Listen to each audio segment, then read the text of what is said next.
You know that feeling? It's a scenario I think a lot of us know all too well. You start out your career, the budget is super tight, and honestly, you're just scraping by. But then you put in the work, you get that promotion, your income actually goes up. A year rolls by, you got another raise, or maybe you jump to a better job entirely.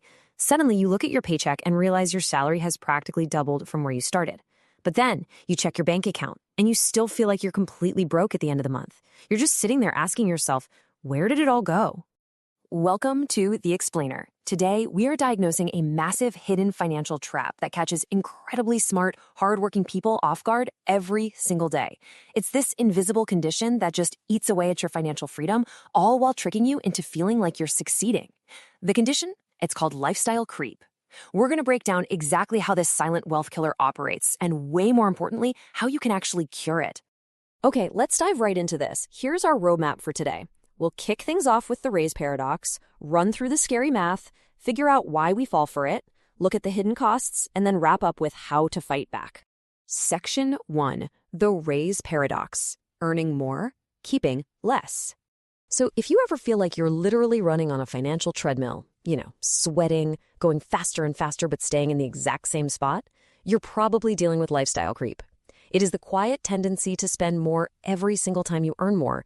And notice that word, quiet, because this does not happen overnight. It sneaks up on you, one tiny, justifiable upgrade at a time.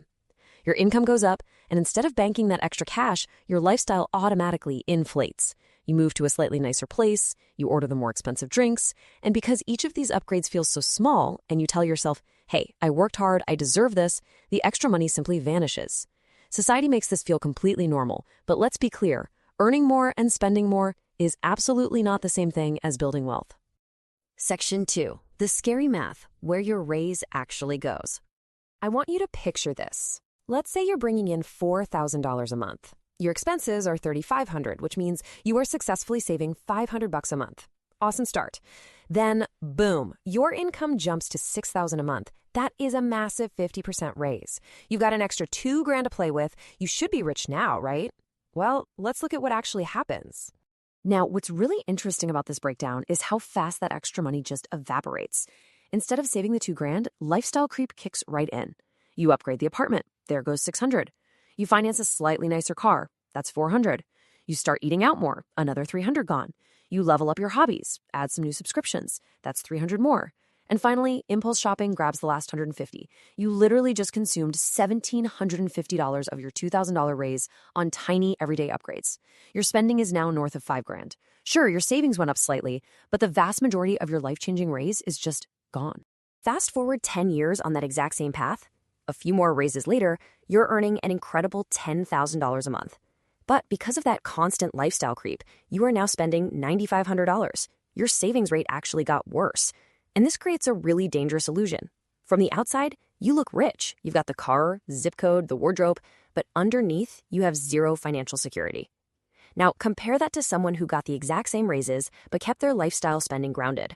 While the first person is literally one bad medical bill away from total disaster, the modest spender has quietly built massive wealth and real peace of mind. Section 3. Why we fall for it. The psychological traps. If the math is so glaringly obvious, why do incredibly smart people fall for this every single day? Well, because it's not really about math. It's about human behavior. The first huge trap is social comparison. We are totally hardwired to measure ourselves against the people around us. When your friends upgrade their cars or start posting photos from these insane overseas vacations, the pressure to keep up is intense. Social media just throws gasoline on this. Deep down, nobody wants to be the one feeling left behind. Next up is the I deserve it mentality. Look, after grinding away for that promotion, there is a completely natural urge to reward yourself, and treating yourself once is totally fine. The trap springs when once becomes always. That one-time celebration morphs into an expensive, permanent new baseline, and suddenly you need an even bigger reward next time just to feel the same buzz. Then there's the invisibility of gradual change. Lifestyle creep almost never hits you like one giant bankrupting purchase. It's 100 tiny, easily justified decisions. It's adding one more streaming app. It's upgrading to the premium coffee. It's getting the new phone every year instead of every 3. On their own, they mean absolutely nothing. But stacked together, they completely hijack your cash flow. And let's be real about the environment we live in: relentless marketing and consumer culture. Companies literally spend billions of dollars aggressively convincing you that because you earn more, you are essentially required to buy newer, faster, sleeker things. It's a constant barrage, and when there's a little extra in the checking account, it is so ridiculously easy to just click Add to Cart. Section 4. The hidden costs. It's not just money. This habit ultimately steals your freedom. First off, you lose your flexibility. When your fixed monthly bills are sky high, you can't afford to take a slightly lower paying job that you'd actually love or take time off for your family. Second, the constant anxiety. Living right at your income ceiling is stressful. A surprise car repair becomes a full-blown emergency. Third, it wrecks your retirement timeline. Every dollar spent inflating your lifestyle is a dollar that isn't compounding in the market. And finally, and honestly worst of all, it damages relationships. Financial pressure from lifestyle creep is a huge driver of conflict and resentment with partners. So let's do a quick diagnostic test right here. Just answer these honestly to yourself. Are you eating out significantly more than you did, say, 2 years ago? Have you upgraded your phone, your car, or your apartment without actually needing to? Do you have recurring subscriptions you barely touch? Is your savings rate completely flat or even lower than before your last raise? And lastly, if you lost your income for 2 months, would it be an absolute crisis? If you're mentally saying yes to 3 or more of these, lifestyle creep has almost certainly already taken hold. Section 5. How to fight back. Practical strategies. All right, here's the good news. This is completely preventable, and you can reverse it. And this brilliantly illustrates our first line of defense, the raise rule. You've probably heard of the 50-30-20 budget, but the source gives it a really clever twist specifically for new raises. When your pay goes up, take 50% of that increase and route it straight to investments. Take 30% for lifestyle upgrades, because hey, you still need to enjoy the fruits of your labor. And use the last 20% to smash debt or pad your emergency fund. This practically guarantees you build wealth while still having fun. Next, we need to set up some super simple behavioral roadblocks. Step 1. Automate your savings. Seriously, send it to an investment account before you even wake up on payday. If you don't see it, you can't spend it. Step 2. Enforce a 48-hour rule for upgrades. Before you sign a new lease or buy the shiny new toy, make yourself wait 2 days. It's crazy how fast that must-have feeling fades. Step 3. Track your spending relentlessly. Whether it's an app or a spreadsheet, just track it. You can't fix what you aren't measuring, and seeing the raw numbers totally breaks the illusion. Step 4. Audit those subscriptions. Get in there and aggressively cut the stuff you don't use. Yes, even that app you keep just to rewatch that one show. Step 5. Celebrate without spending.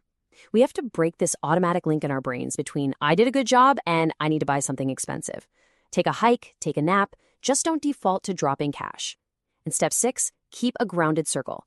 Surround yourself with friends who care more about their actual financial health than looking flashy on Instagram.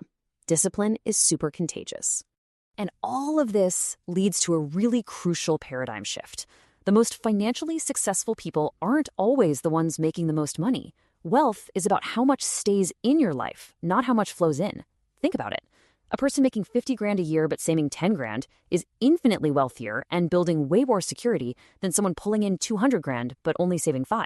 When you truly understand that wealth is what stays, you unlock the magic of compounding. Every dollar you don't blow on a fleeting lifestyle upgrade is out there working for you. For instance, taking the cash from that daily premium coffee habit and just investing it over 30 years at a modest 7% return, that could easily be worth over 6 figures, well over $100,000. That fancy car lease you didn't actually need could have quite literally funded a comfortable retirement. So, the absolute crucial point is this: you do not have to live like a monk.